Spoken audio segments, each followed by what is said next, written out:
Happy Tuesday, everyone. Josh of Severe Weather. I hope you guys have had a great start to the week. I know for me, yesterday, Monday was the Mondayest of Mondays. So, anyway, happy to get on the Tuesday here. And it's a chilly one in the East. We are well into the spring season, but temperatures still have a kind of a mind of their own where we just can't really shake some of the cold that's come with winter, especially up in the Midwest, where temperatures were below freezing for a lot of yesterday morning and heavy snow fell in parts of Wisconsin. So, is that cold going to come back or is it gone? Well, I'd love to say it's completely gone, but we are not done with some chances of winter weather here in the northern U.S. as well as into the Great Lakes and parts of the Ohio Valley here by the weekend. Kind of a double-barreled storm.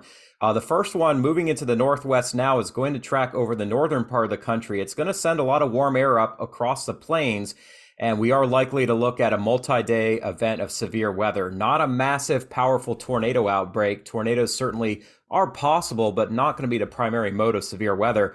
But what we will likely see is some pretty strong wind and very large hail over parts of the Great Plains into the Missouri Valley. And that's going to get going here later on today, but more likely it's going to be a problem for Wednesday, Thursday, and then down into the south for Friday. Now, ahead of that storm, a big surge of warm air returns to the eastern U.S., so it's chilly today and tomorrow, but temperatures quickly rebound, and for the weekend, much above average once again.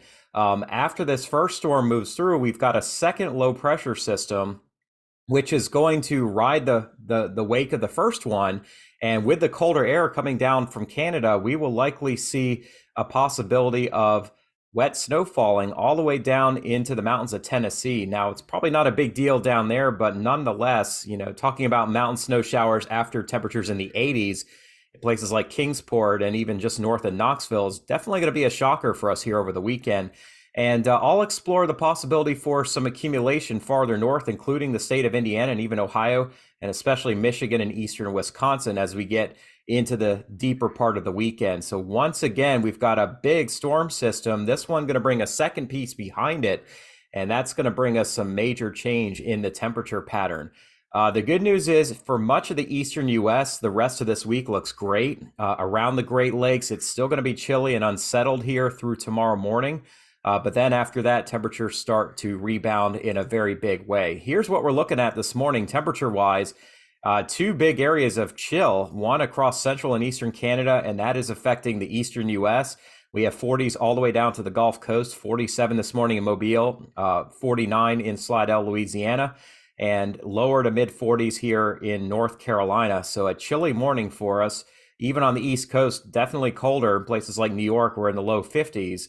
But you can see, while Florida's actually getting a nice break in the heat, it is starting to warm back up here in the plains, 60s and 70s across Texas, 50s and 60s over Kansas, even upper 40s in Wyoming and eastern Montana, which is above the average for this time of the year, believe it or not. It does warm up quickly, though, heading into summer. It's still chilly in the west, though, especially in the northwest. It has not been a great winter here, just cold and snowy. And we are continuing to see that chill, 38 in Portland, Oregon this morning, as it feels more like January than it does for mid-April. The Southwest is still pretty mild, but nothing too extreme at this point.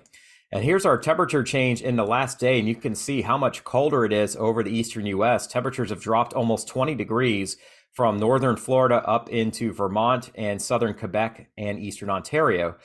They're also a lot colder here with our next cold shot coming down through Alberta, Canada. But out ahead of that front, you can see it's right here. We have a big warm-up coming to the plains, especially the central and southern plains today, where temperatures have rebounded very quickly. You can see on the water vapor, we have one storm system just refuses to leave here, and that continues to provide shots of cold into the northeast and the Great Lakes. And some mid-level and upper-level moisture, allowing cloud cover to stick around. So not a pretty day in the eastern Great Lakes today, and it'll be quite chilly and unsettled with snowflakes falling.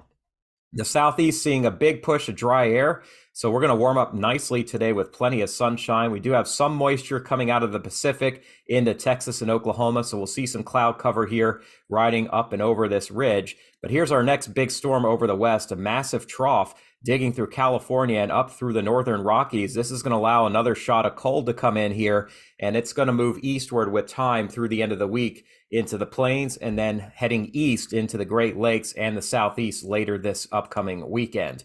here is a look at the upper level flow. You guys can see here's this first storm. It is going to be slowly departing, but still hanging out in eastern Canada right on through the middle of this week. Here's our next storm that moves into the west and then moves into the high plains. As these winds here strengthen aloft, we are going to see enough potential for severe weather, especially on where what we call a dry line forms over the high plains, and that is going to eventually advance eastward here.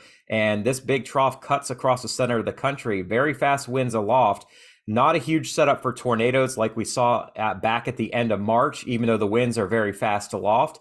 The ingredients aren't going to quite line up the same way they did then. So fortunately, we're not going to see a lot of tornadoes, but we could see one or two, but more likely a severe weather event with high winds and large hail across this portion of the south and east as we get to Thursday night and Friday.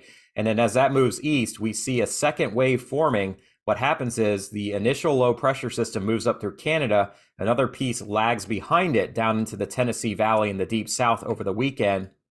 And that could bring us some nasty weather here in the southeast on Saturday into Saturday evening. I'm going to take a look at that. Right now, Storm Prediction Center does not have an outlook for severe weather Saturday, but I do think we may trend in that direction. But more importantly, what will happen is low pressure is going to form down here in the Ohio Valley and track up into the colder air. And that's going to send moisture back into places where temperatures have fallen significantly aloft and could lead to some winter weather all the way down into Indiana and Ohio as we get into Saturday night, early Sunday morning.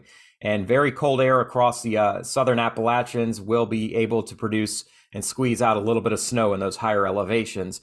And certainly some flurries over eastern Tennessee, Kentucky, maybe West Virginia, and southern and western parts of the state of Virginia by Sunday morning. So we go from 80s on Friday and Saturday down into 30s and flurries here on Sunday.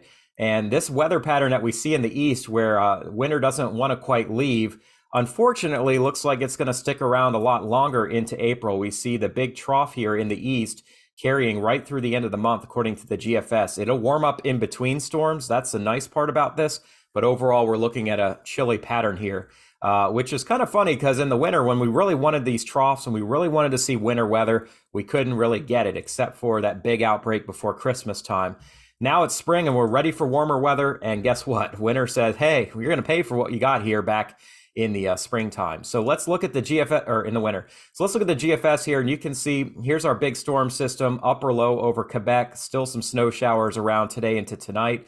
Next storm gathering strength over the plains here on Wednesday. It'll be a big snowfall for parts of Saskatchewan, Manitoba, northeastern Montana, and northern North Dakota. That will expand eastward. And what we see here is kind of a southern feature here that produces widespread thunderstorms and maybe some severe weather here over the plains. And that advances eastward on Thursday into Friday. Let me see if I can give you guys a better view of this here. Anyway, yeah, so what'll happen is we have this one front moving through Thursday night into Friday. Then it cools off in the Great Lakes region on Friday. But then another piece of energy forms over southeastern Texas.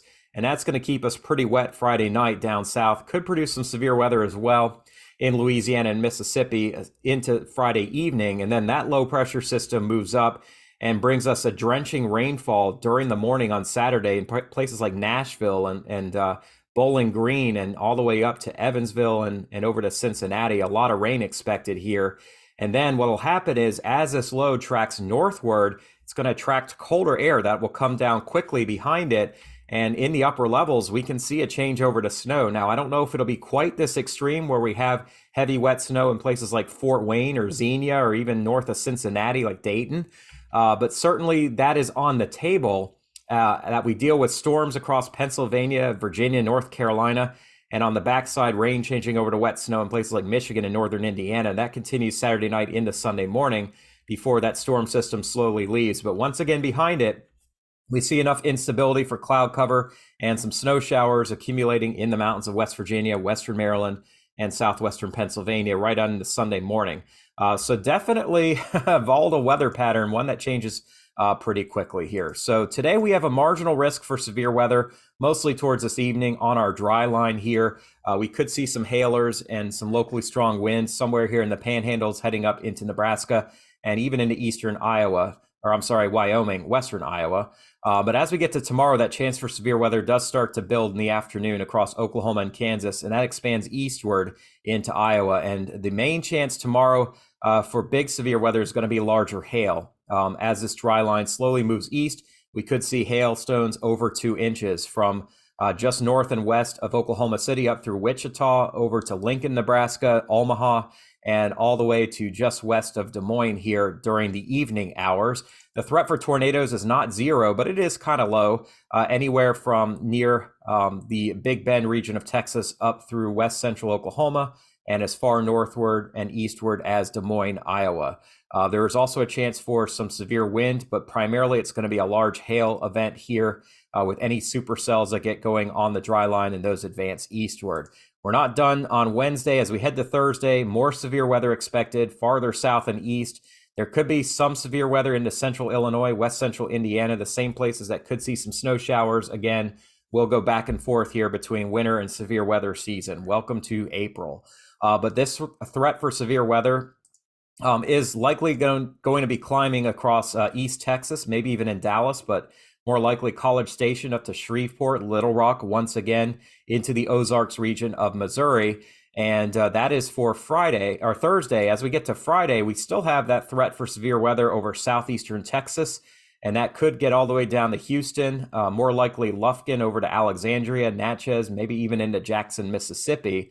And for the time being, no severe weather on the map here for Saturday. However, I would say that we have to keep an eye on things in Alabama, Georgia, up through the Carolinas, into even western Pennsylvania, maybe a severe wind threat at this point, as our front does shift eastward here on Saturday. So that's something I'm going to be keeping an eye on for you guys as well.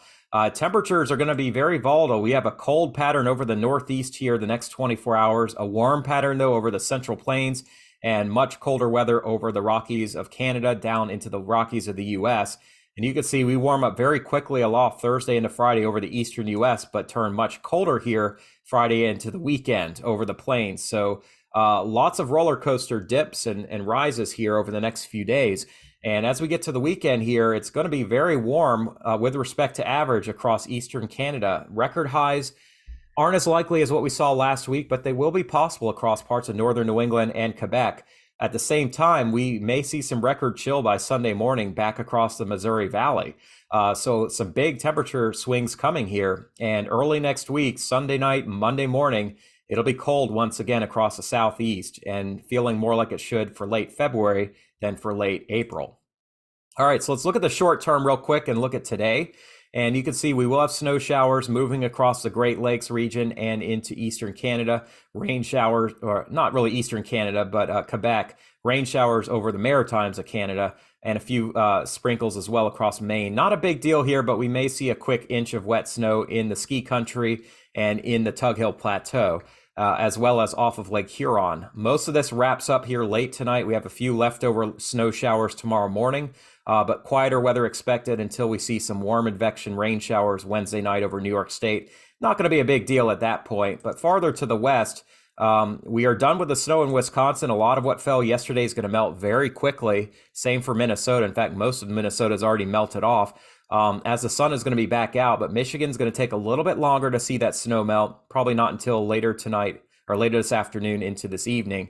And then our next wave moves in, and we could see a little bit of mixed precipitation over northern Wisconsin and upper Michigan here heading into late tonight into Wednesday. We'll see rain, maybe a few thunderstorms tracking north of Detroit towards Hamilton and northwestern PA here by Wednesday evening, and then additional showers and storms ahead of our cold front moving into the upper Mississippi Valley here by Thursday morning. We could see thunderstorms in the UP of Michigan, across the lake, and we're looking at snow across the Arrowhead of Minnesota Thursday morning.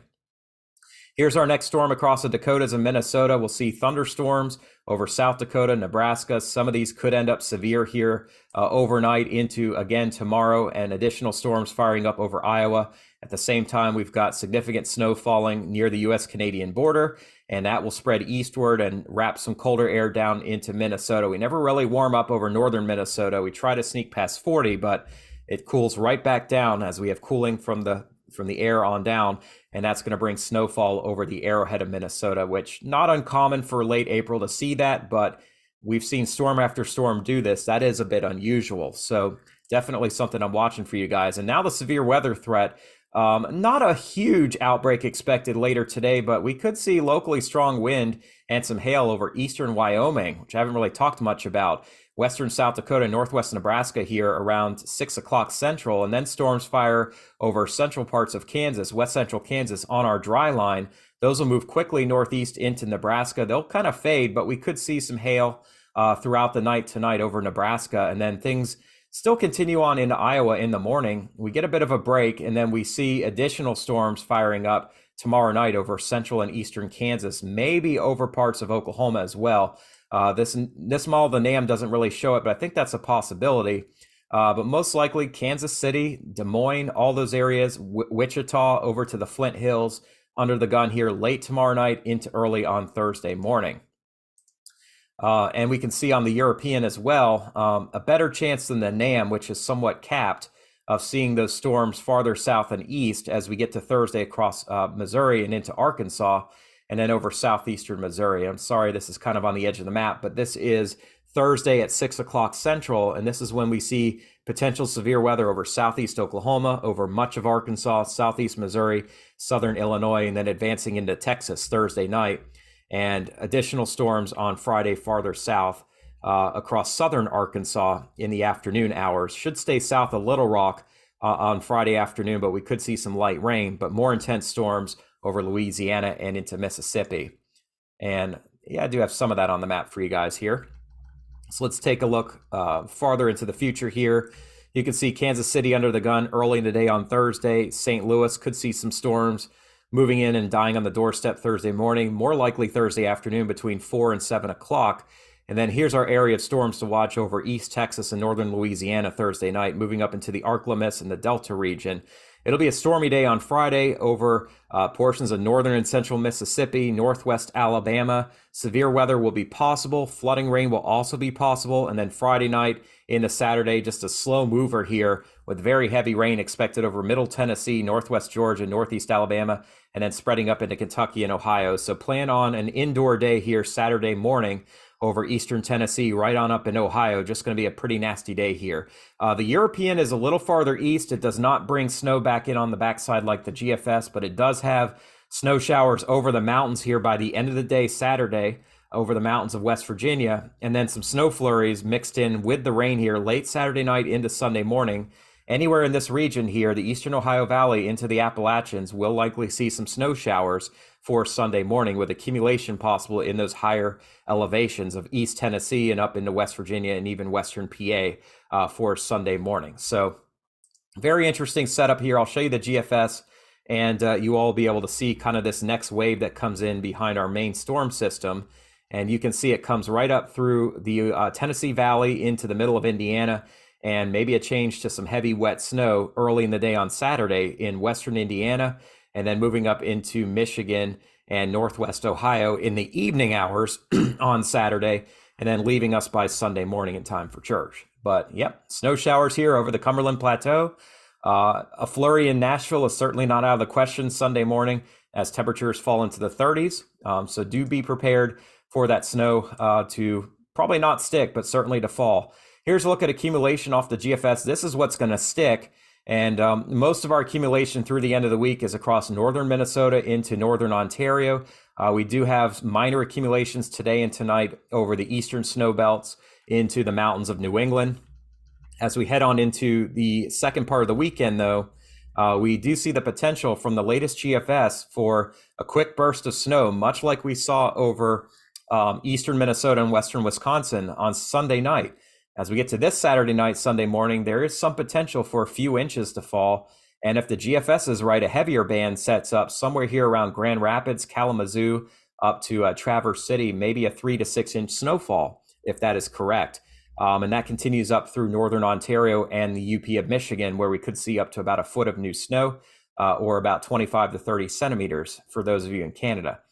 In the upper Midwest, a better chance for snow, same for the plains here, where we could see over a foot of snow around Regina, Saskatchewan, far northwestern North Dakota, and higher elevations are going to see significant snow. Denver could even pick up an inch of snow here over the next couple of days. Most of that's going to actually fall here, looks like on Wednesday afternoon and Wednesday night across northern Colorado. So a very dynamic storm system. Be prepared as temperatures quickly warm the next couple of days, then quickly cool off Friday into the weekend. The good news is that the start of the weekend looks great over the eastern seaboard and Florida. The second half of the weekend, though, is going to be pretty unsettled once again. And I think it's going to be weekend 16 in a row this year of some form of precipitation in the eastern United States.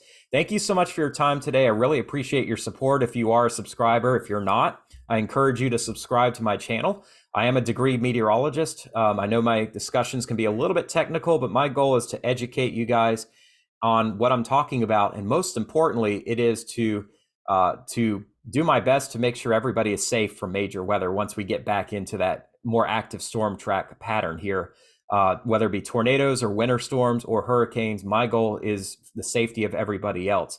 It is what I personally believe God has called me to do.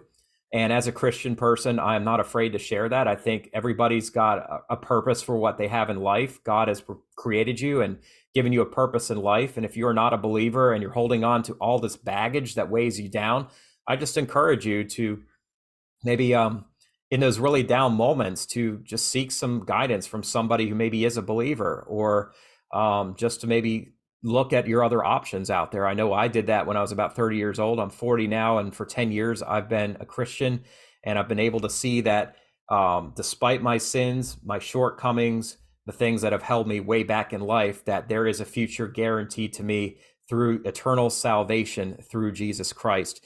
1 Corinthians 15:57, but thanks be to God who gives us the victory through our Lord Jesus Christ. And I want to live victoriously, not living in failure the rest of my life with no future. So I encourage you to do the same. Happy to pray for you if that is the spot that you're in, or if you are a believer and you're struggling, I would love to pray for you as well. There's a family of believers that really cares for each other, and they would love to care for you by praying for you as well. Thank you so much for your time today. I really hope you have a blessed day. Get out and enjoy it if you're in the East today, and be prepared for severe weather in the plains once again. Thank you, and God bless you.